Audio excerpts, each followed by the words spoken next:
USC football might be on the rise once again. That's not all bad news for Oregon. Here we go. You are Locked On Ducks, your daily podcast on the Oregon Ducks, part of the Locked On Podcast Network, your team every day.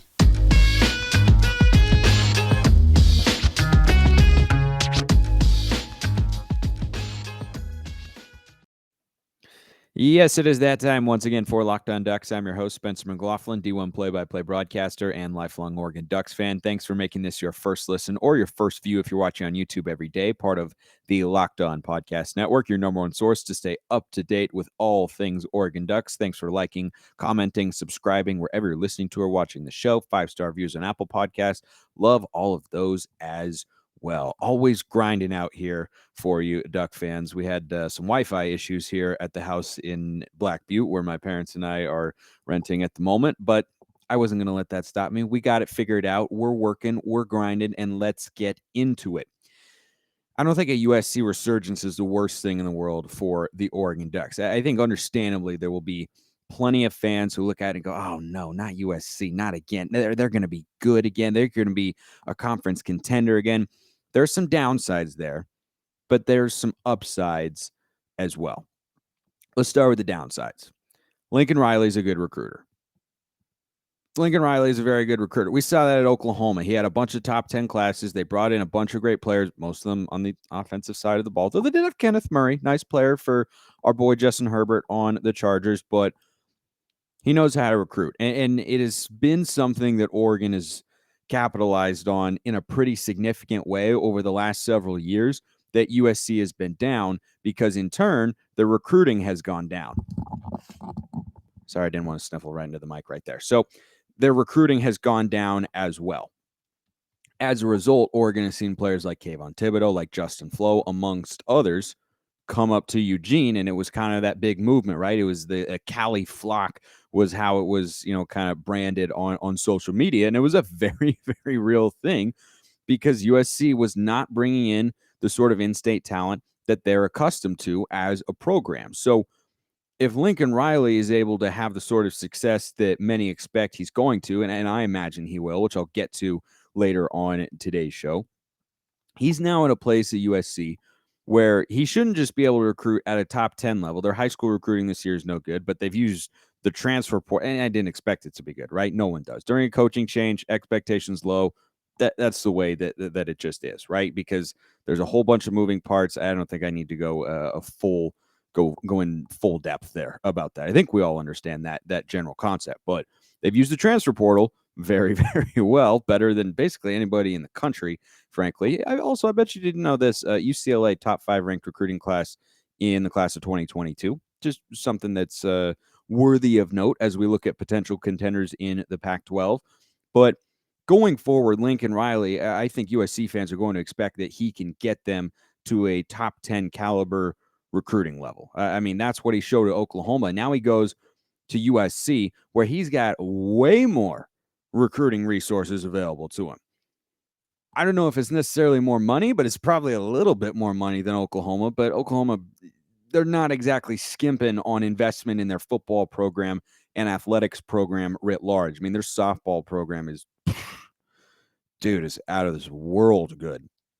But he's going to be able to recruit. He's got the money, got the investment, and he's got more talent in his backyard now, right? Before he was in Norman, Oklahoma, a place that I lived just a couple hours from right when I got out of college. Norman's a great place, but you don't have the sort of in-state talent in Oklahoma that you have in California, specifically in Los Angeles. It's just not even comparable, really. So he's now got more players that he doesn't have to go across the country to get. He's now got more players that he doesn't have to go long distances and convince them to come to Oklahoma. It's USC. It's got a big brand. I think it'll be fine there, but it is a downside for Oregon because I don't think we're going to see a California state dominance the way that we've seen under, just during the last 4 or 5 years or so, as the recruiting profile of the Ducks has clearly elevated. But one thing that we have seen so far is early on, Oregon has shown they're capable of winning those sorts of battles. The Dan Lanning and company have gone toe-to-toe with players like Josh Connerly, who was supposed to go to USC, Jalil Florence, who was down to USC, and the Ducks ended up choosing Oregon, of course. Those are the sorts of encouraging signs that have me feeling good about where the staff is at right now. We'll wait and see if the on-field product matches the off-field recruiting successes that they have had, but they've been numerous. But that's certainly a downside. Is I don't think Oregon's going to get the sort of talent. They'll still get plenty of good players from the state of California, but will it be that Oregon is the premier recruiting brand in the state? No, probably not. At the very least, USC will draw level, maybe even surpass the Ducks as the number one school that the kids in California look to. But they've been looking elsewhere as of late, right? Bryce Young, DJ Uyunglele, Mateo Uyunglele, DJ's younger brother has got a big-time national recruitment. We've talked about him here on the show. So that's a downside. Another downside for the Ducks is, I think, the more obvious one, which is that if USC is very, very good and they get back to what they're capable of being as a college football program, it's going to be a little bit harder to win the Pac-12. That's undeniably true. You're going to have another team to go through, whereas right now, on a yearly basis for the last 3 or 4 seasons, it's kind of felt mostly like a two-horse race. It's been Oregon and Utah. And in the last 2 full seasons in the Pac-12, it's been Oregon and Utah. And those have become kind of the most premier brands nationally and regionally in the conference. If USC is going to elevate and put themselves in that mix, yeah, they're capable of being a team that is really, really tough to beat. And so you could have seasons where if you're going to win the Pac-12, you could have to beat USC twice, but not just beat USC twice, beat Lincoln Riley's USC twice, where they're going to have some explosive offenses. They'll be bringing in big-time athletes. They're already doing that via the transfer portal, right? They have Caleb Williams. We know they've got Travis Dye, which hurt. I figured he'd probably go to a Pac-12 school. I would have preferred he'd gone somewhere else, just not to USC. But he helps solidify that backfield along with Austin Jones from Stanford. They get Jordan Addison, the Bletnikoff winner from 2021, who comes over from Pitt.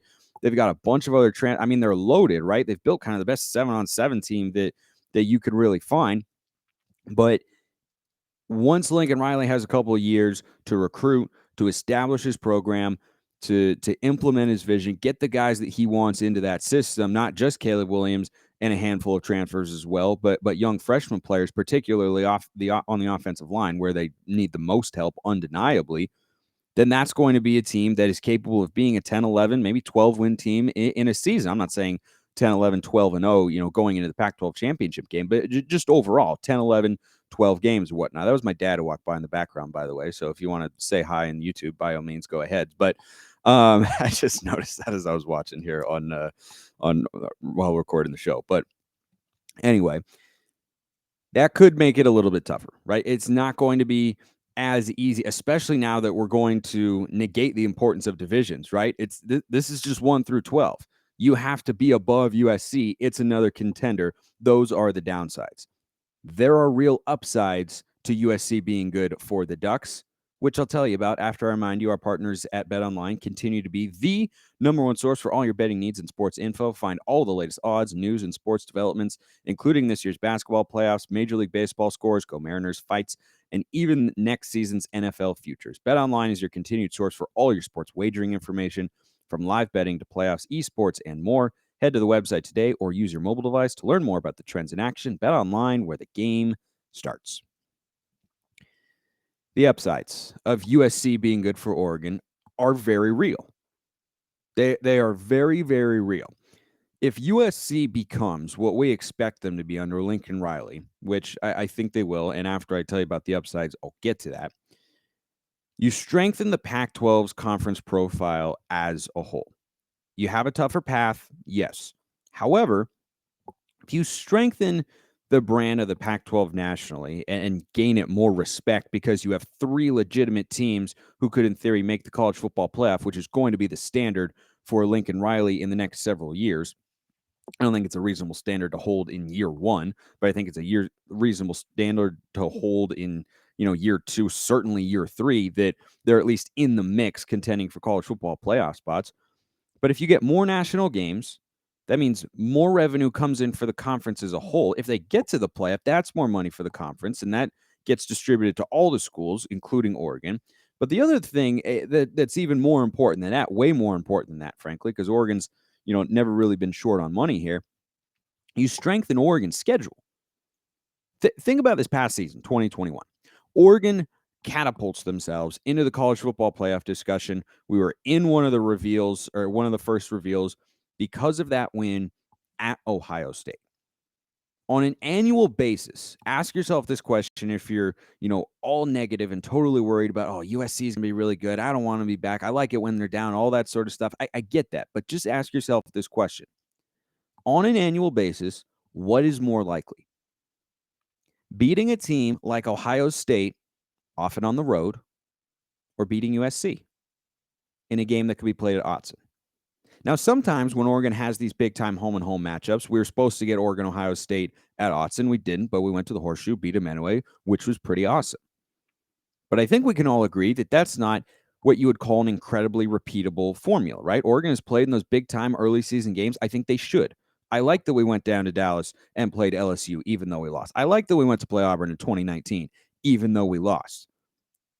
I want an aspirational program. I want to swing for the fences, try and play with the big boys, and show that we're able to contend on a national level. That's what I want the program to be. That's the goal. Those are the sorts of goals I want this program to set. But in the past, we have had more success beating USC at home or even in the Coliseum when USC is good than we have winning these early season non-conference games. And I think because it's an opponent you're more familiar with and one that you see pretty regularly when you have a coach there who's been there for several seasons, right? It's going to be an easier thing to achieve. But beating USC in the last several years has not meant the same thing. Again, I will count 2020. There was not even a real college football season. Beating USC the last few years hasn't meant the same thing as it used to, right? And on tomorrow's episode, which is why you should like and subscribe wherever you're listening or watching this show, listening to or watching the show right now, as my grammatical perfection comes into play, or my strive towards being grammatically perfect and such. I'm going to talk about tomorrow the best games Oregon and USC have played over the years and those big-time national games, college game day, all that sort of stuff, right? On that same note with Oregon being able to strengthen their schedule, it ties into kind of the flexibility you have over the course of a season. Because think about this past season. If we'd lost to Ohio State, but won out in the conference, except for Utah, right? If we had lost to Ohio State, but then going into the Utah game, we're a one-loss, undefeated Pac-12 team. Do you think that we are given the same level of respect or looked upon in the same way as beating Ohio State, a fluky loss to Stanford, as the one loss going into the Utah game? I think the answer is no, because the Pac-12 has been very, very weak. And so if USC is able to get back to a place where they're a perennial top 10, top 15 program, I mean, just their name alone is worth quite a bit if they're just in the top 20. What you allow Oregon to be able to do is lose an early season game, but still have quality games remaining on the schedule. Because when I think about Oregon getting into the college football playoff, I don't want them to have to win a big-time non-conference game, because that's asking a lot. Again, I want them to do that because it's awesome when they do, and that's the sort of aspirational program I want Oregon to be. But in the years where we don't beat Ohio State and instead lose to Auburn or lose to LSU, you have to have highly competitive, highly ranked games remaining on your schedule, or you're not going to be able to work yourself back into the playoff discussion. You can have one loss and get into the playoff. You can't have two, but you can have one, especially if it's to a really good team, but even if it's to just kind of an okay team, right? I mean, we were back in it, back in the mix right there, even with that loss to Stanford, because now the committee has the discretion to watch the game and go, okay, they were missing their offensive coordinator, and there was a fluky series there with the officiating. It was just a weird day, right? But not having Moorhead was even more impactful than one of the worst officiating sequences we've ever seen, even by Pac-12 standards. But if we lost Ohio State a season ago, I don't think we would have had the strength of schedule to get back to the college football playoff, right? Because you would have had a couple of wins over Utah if we'd been able to win out. But am I confident that that would have gotten us in over an undefeated Cincinnati? No, not really. I don't know. It's possible, but am I sure that that would have been the case? No, because the conference has been so down. So if you have a top 10 caliber USC program that is on your schedule, and if the Pac-12 is smart, they'll match up USC and Oregon every year. And I'm all about that smoke. I want to play the Trojans every year because I want to beat them. And I want Oregon to be good and have the sorts of wins they need to stay in the college football playoff discussion and not be reliant on beating an Ohio State on the road. Because I think if you play that game 5 or 10 times, Oregon's probably losing 7 or 8 of them out of 10 or 3 or 4 out of 5. But that was the one that they were able to make work, even though they allowed a bunch of yards defensively. But if you look at the Pac-12, it's just so weak right now and so down that you don't have those sorts of wins. Conference wins, yes, they're always good. They're always important. But if you don't have the sorts of nationally televised games that you need to gain respect when it comes to your strength of schedule in the eyes of the College Football Playoff Committee to launch yourself back up, right? The way kind of that we did in 2011 until we lost to USC, right? It was an opening loss to LSU, but then we had all these wins. But what was the most important win in there? It was Stanford, and Stanford was a top 10 team. And that put Oregon squarely back in the mix of maybe getting the national championship game until we lost to USC, who was on probation at the time, but was a top, 15, 20 caliber program when they had Lane Kiffin and Maldonado miss I think it was a 38-yard field goal wide left to tie the game at 38 and go to overtime, where Oregon probably wins that game, maybe gets into the national championship game, maybe not, right? But you have to have those sorts of opponents. And then it was Stanford, but Stanford's down right now.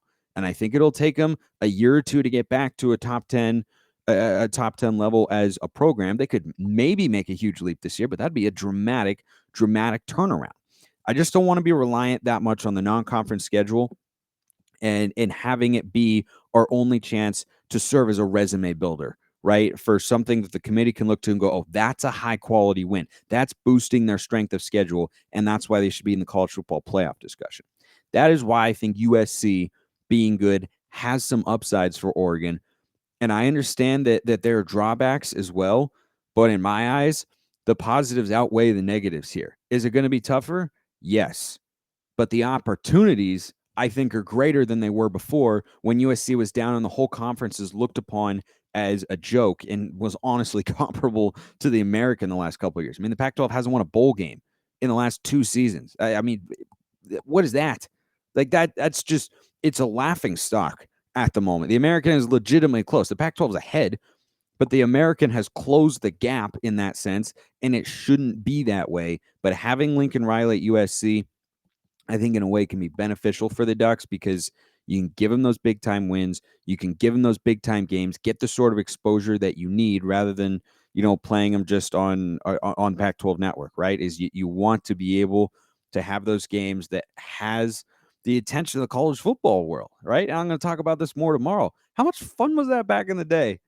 Right? When everyone's looking, and we've had it in the last several years as well, when everybody's watching you. And when Oregon and USC square off, that gets the interest of teams down south. That gets the interest of fans back east to go, oh, I want to watch Oregon and USC because they know both those teams really, really well. I mean, plus, I love being on game day. And what's bigger from a West Coast football perspective than Oregon USC? Answer in my eyes, not a darn thing. And I want to see some big-time Titan-level showdowns between Oregon and USC football in the coming years. Lincoln Riley over here, Dan Lanning over there. Line them up. Let's go. All right, this is the final edition of our continuing mailbag question answer. And if you ever want a question answered here on the show, it's off season, everybody. Students aren't there. You can get a question answered on the show here really easily. Heck, you can do it during the season too. Ask me anything you want, preferably about the Ducks. But if you want to ask me a life question, maybe I'll answer it on here, depending on what it is. You can do that in one of 4 ways. You tweet with the hashtag AskLODPod, or you can DM me on Twitter at LockedOnDucks or at Smalls_55, or you hop in the YouTube comments. I respond to those on there. I monitor them every day. I usually try to check them once or twice a day. So if you leave a comment or a question, I don't respond right away. Probably there's a good chance I'm on the golf course, honestly. That's probably where I am. But then I come back, get to my laptop, go check the comment section, see if people are asking questions. And I love seeing the engagement from all you out there. I've been absolutely overjoyed with all of it. And I love that you listen to the show. So thank you. Thank you. Last one here, courtesy of 9 Family Bryce, who hopped in via the YouTube comment section and said, hey, can you break down all the guys who are going to be new for Oregon basketball this year that are going to come in, including the JUCO players? And I, of course, responded, why, yes, I can. 9 family Bryce. So we've done Kello Ware, we've done Dior Johnson, we did. Oh my gosh, I just blanked on his name. That's kind of bad. Tyrone Williams, I think. I'm looking it up right now. It's just one of those. An old teacher, yeah, Tyrone Williams. It's one of those things my favorite teacher in high school, Mr. Noble, used to call a moment of cerebral flatulence, or more commonly known as a brain fart. So the final newcomer in 2022 is a guy by the name of Brennan Rigsby. He comes over from Northwest Florida State College in Niceville, Florida. He originally went to the Wasatch Academy in Utah, which has produced some really nice college basketball players over the years. He had a 3-star JUCO rating, but that's different from an overall composite rating, which he didn't have, whereas Tyrone Williams rates as a 3-star transfer and a 3-star JUCO prospect. This guy just has a JUCO rating, so I think he just doesn't quite have the hype or attention. And when I was watching some of his film, I understand why. He did have a pretty solid lineup of schools that were after him. I think the Ducks are the biggest basketball brand of the group. He chose Oregon over Buffalo, Mercer, Oklahoma, Missouri, and New Mexico State. So, you've got some WAC and other mid-majors in there, but you got Oklahoma, you got Missouri too. He's 6'3", 180 pounds with a vertical around 40 inches. He's got some bunnies. He's definitely a guy who goes in the lane, and when he jumps to throw one down, you're like, whoa, that was didn't see that one coming. He's got some leaping ability, but 6'3", 180 is his size. And I think this is why he started at the JUCO level and hasn't garnered like a ton of hyper attention. And, sometimes it's guys like that end up being huge, big time players. I don't think that's what he's going to project as, because if 6'3", 180 seems a little thin, that's because he looks pretty thin. Now, he has the opportunity to bulk up, sure, but right now, he's pretty skinny. he's pretty darn skinny. But, when you watch his game, he's quick. He's got a pretty fluid release, shoots very well off a screen, which I think is essential for somebody who's not going to be a physically dominating player. He's got good range shooting from beyond the arc. He doesn't have to be, right on the line to shoot a 3. Like, he can go a couple feet beyond. I'm not sure how much of an impact he'll make this year, because I feel like he just needs a season to bulk up. And I would love to ask an Oregon coach about, kind of what they see for all these guys, and that might be in the works. I hope. I'm trying. We'll just see. Like and subscribe to stay tuned with all that sort of stuff wherever you're listening to or watching the show. Appreciate that as always. But I think Oregon was his biggest offer for a reason. Oklahoma comparable, but I think the Ducks have a stronger brand, even though the one time they met in the tournament was Buddy Hield going off. Like, on the whole, Oregon has a stronger body of work as a basketball program with Dana Altman, compared to Oklahoma, who just had to hire Porter Moser from Loyola Chicago because their previous coach wasn't working out and such.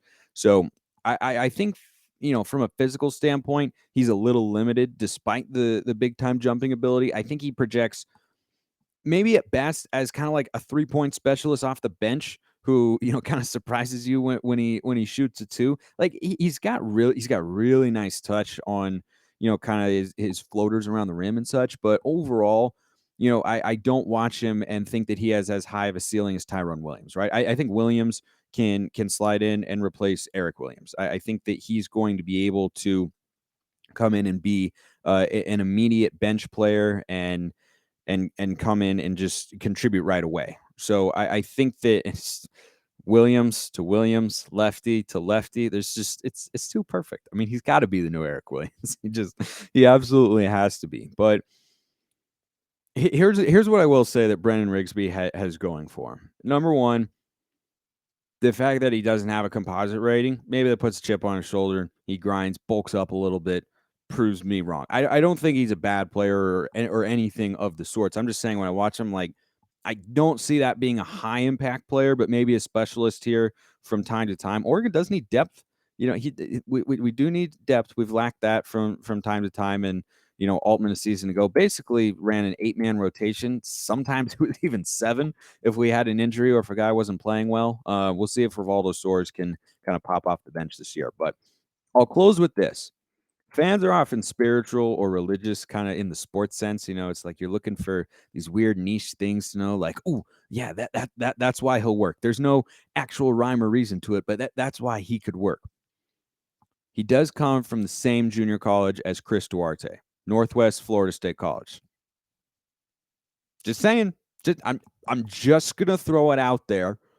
I'm just going to say that could be maybe that's what he needs to get him over the hump. It's just a little bit of historical magic in there. But 9 Family Bryce on YouTube. Thank you for the question. Keep them coming. Basketball, football. Heck, if you want to ask about baseball or softball, fire away. I will answer them all. Thanks for making this your first listen. Go make Locked On Pac-12 your second. I'm hosting over there, talking about all things related to the Conference of Champions. I appreciate everyone listening. Have a wonderful rest of your day, and go Ducks.